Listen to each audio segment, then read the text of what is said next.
Welcome to the Flight Club Podcast, a woman's guide to leaning out. We give you a behind-the-scenes look at business launch and growth through the stories of successful female entrepreneurs. Here's your host, Felina Hansen, founder and CEO of Hera Hub.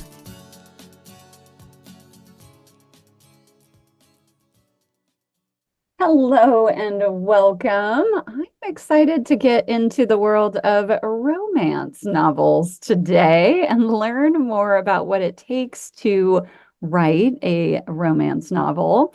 I'm here with Lisa Harris. Her pen name, her author name is Jaylind Rossetti, which I'm excited to hear about the origin story of that. She is an international best-selling author who writes romance novels that give a voice to women over 50. She is a member of the Romance Writers of America and Southern California Romance Writers groups.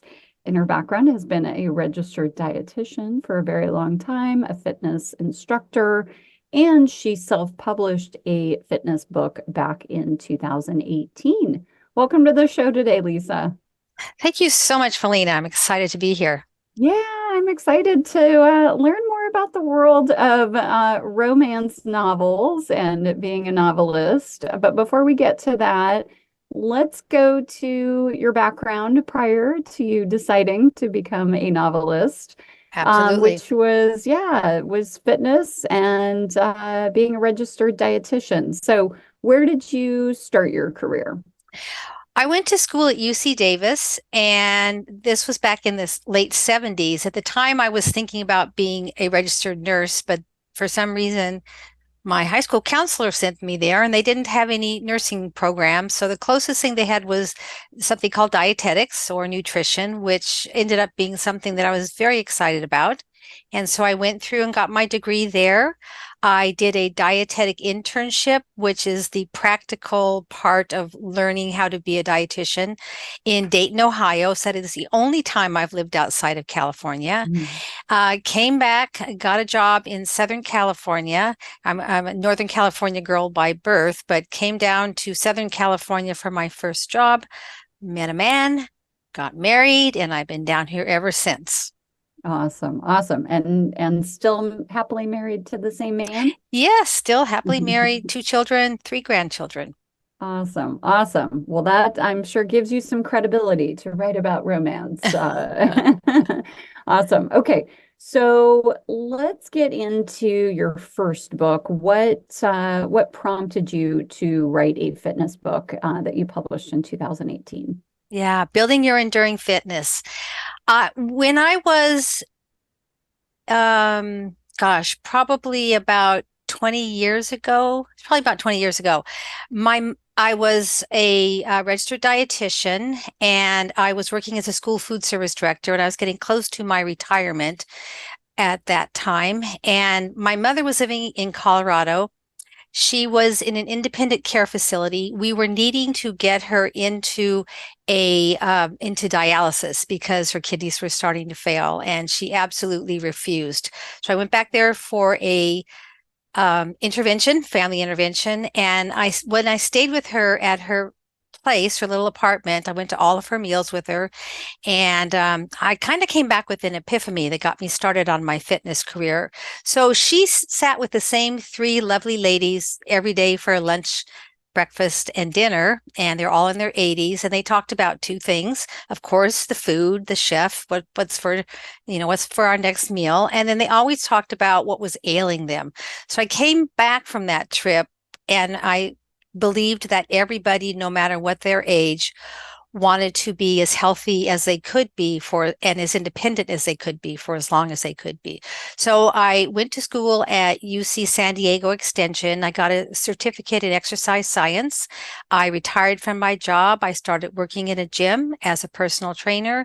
And then I started my own business, Enduring Fitness for You, where I worked with people over 50 because that's where my heart lies and has been for all these years since.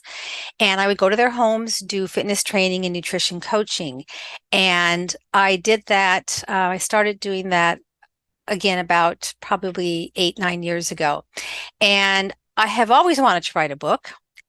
I've always loved writing, and I came across a coach at that time who, in about 2016, who was helping people put together nonfiction books, and I jumped right on it. So I had been blogging for about 5 years, and I organized the blogs. I got up every day, wrote from 6 to 7, and I tell people it was like popping out my third baby, because from the time I started to the time it was ready for my book launch party, it was about 9 months. And I had a really great time organizing all those blogs, researching them, make sure that I had stories in each chapter. And that's how that first book came about. Wow. I love it. I love it. I love it. So you published the book. What did you do after publishing the book? How did you get it out there? How did you market it?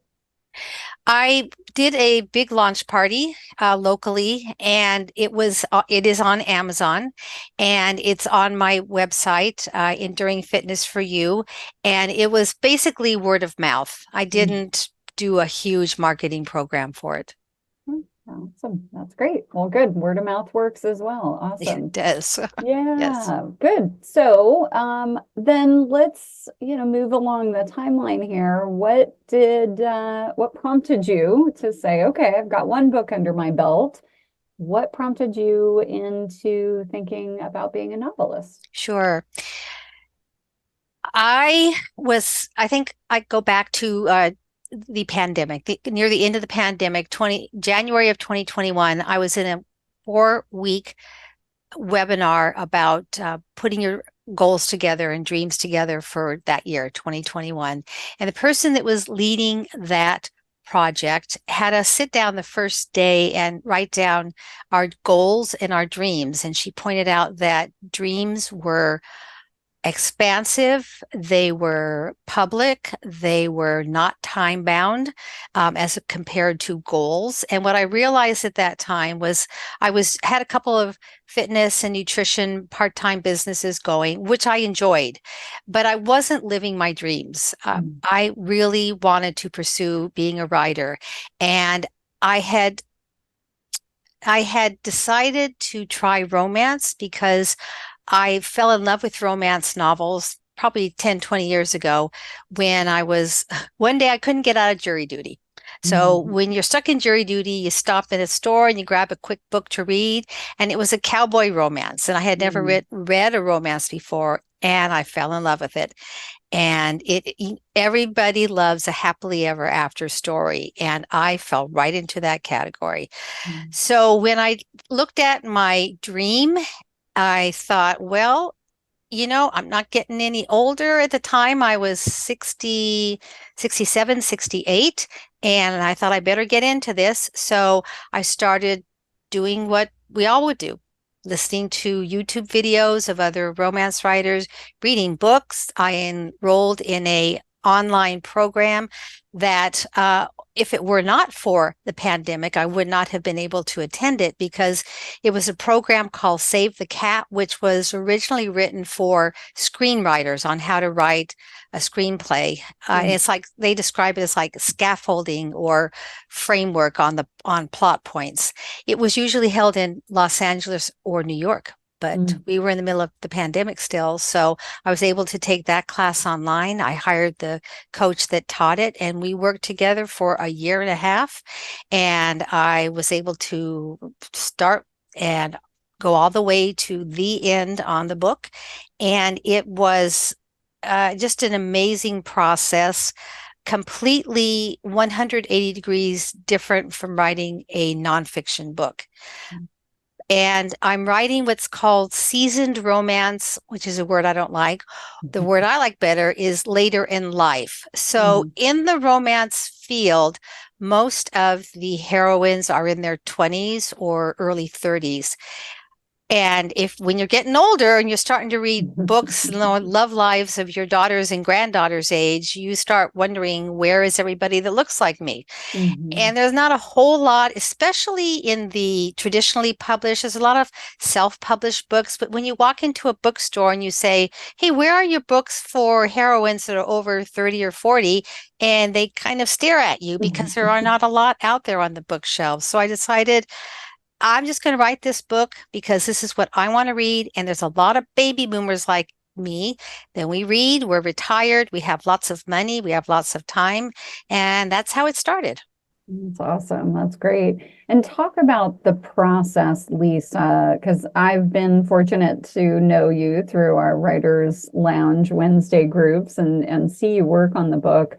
What were some of the, I guess, maybe top two takeaways of like highlights of, the process, and then kind of the lowlights too? Like, what has been a challenge for you as well? Sure.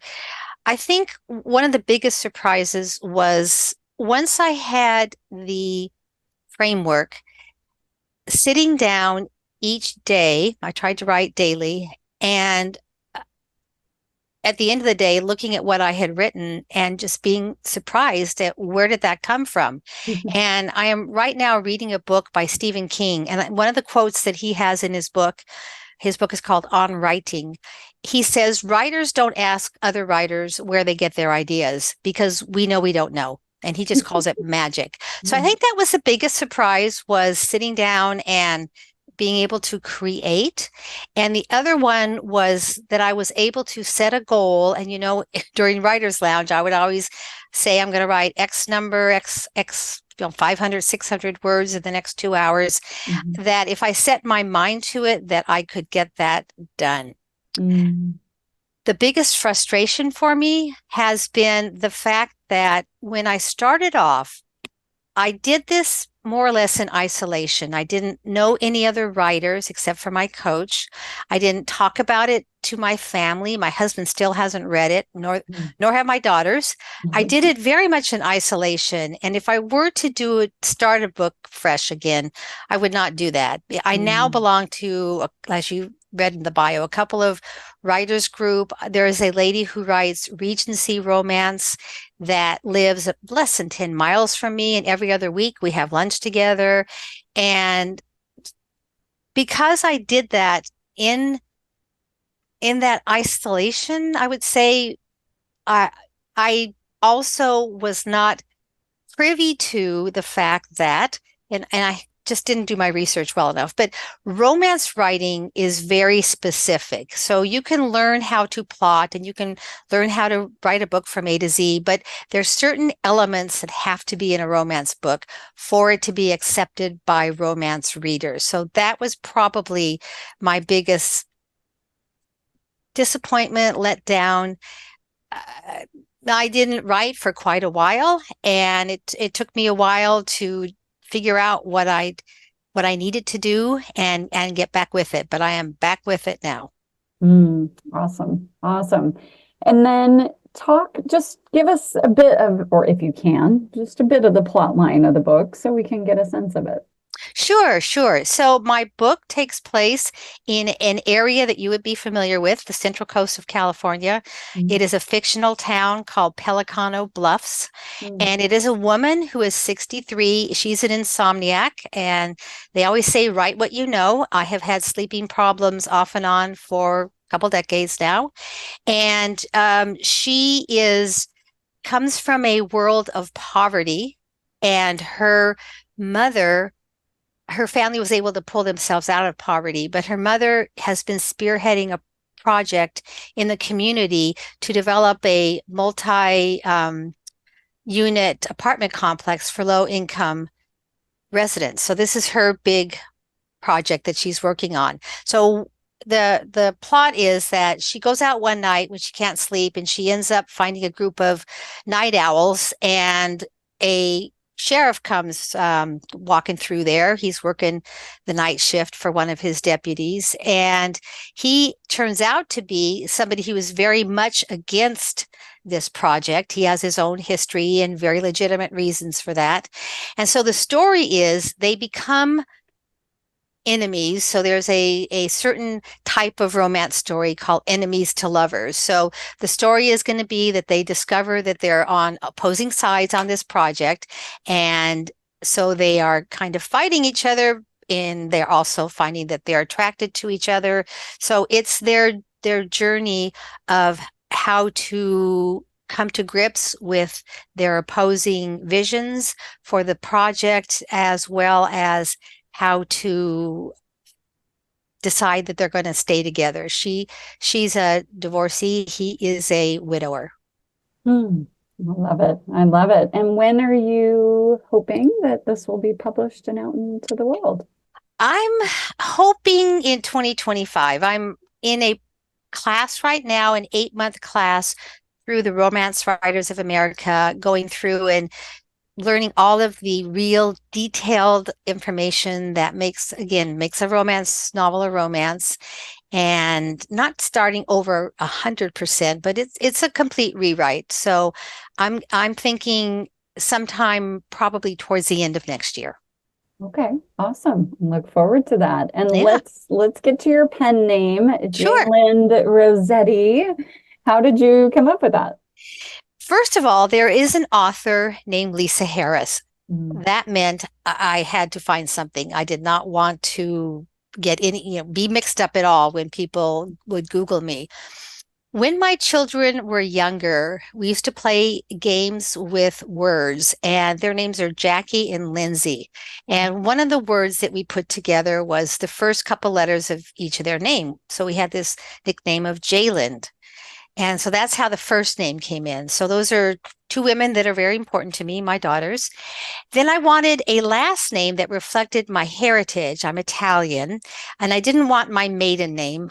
So I picked my mother's maiden name. So my mother's maiden name was Rossetti. So Jayland Rossetti represents the three women that have been most influential in my life. I love it. That's awesome. Thank you for sharing. Mm-hmm. It's beautiful. I just picture this. I don't know. It brings up a visual for me for some Oh, reason. I love good, it. good. Yeah. Yeah. And then I needed to come up with a byline. Every writer has, something under their name, like hearts in heat or something. And one day my husband and I were driving up to Cambria, the central coast of California, and we were batting back and forth ideas for that. And he came up with my little byline, which is Return to Romance. I love that. I love that. Well, Lisa, you've given us some good advice so far, which is, find community, find support, don't go it alone. What other advice do you have for folks that perhaps are at the beginning of stages of thinking about becoming a novelist? I would say find your passion. Make sure that you're writing what you love about. That is so Mm, important. And I would also say, as you said, to find a community. mm, Doing it by yourself is just too difficult. There are people that get MFAs, Masters in Fine Arts. There are people that we have a lot of writers that are retired English high school teachers, but so many of them have worked with a community, and that would probably be my biggest recommendation. And then when you sit down to write, I would say just let it go. mm. I had a tendency to pick at my words as I wrote them, and I'm a little bit of a perfectionist in that way, and it really slows you down. So let your imagination go. You don't know where it's coming from. It'll surprise you. You can always go back and revise it, or you can just let your editor do that, because that's why you hire them. Yes, I love it. Good advice. Awesome. Well, Lisa, if folks want to get in touch with you, follow up with you, follow you, what's the best way for them to do that? I have a website, and that is jaylandrossetti.com. So JALINDRO, two S's, SSE, two T's, and an I, ROSSETTI.com. Awesome. jaylandrossetti.com. Awesome. Well, I am so excited to see the first book, and will there be other books? Oh, yes, this is the first of a series of 3. So I'm working on the secondary characters as I am reworking this first book. Fantastic. Mm-hmm. Well, looking forward to it. Thank you so much for sharing a bit of your journey with us. Thank you. This has been fun. Thank you so much. Thank you for joining this week's episode of Flight Club, sponsored by Hera Hub. We look forward to sharing more success stories with you soon.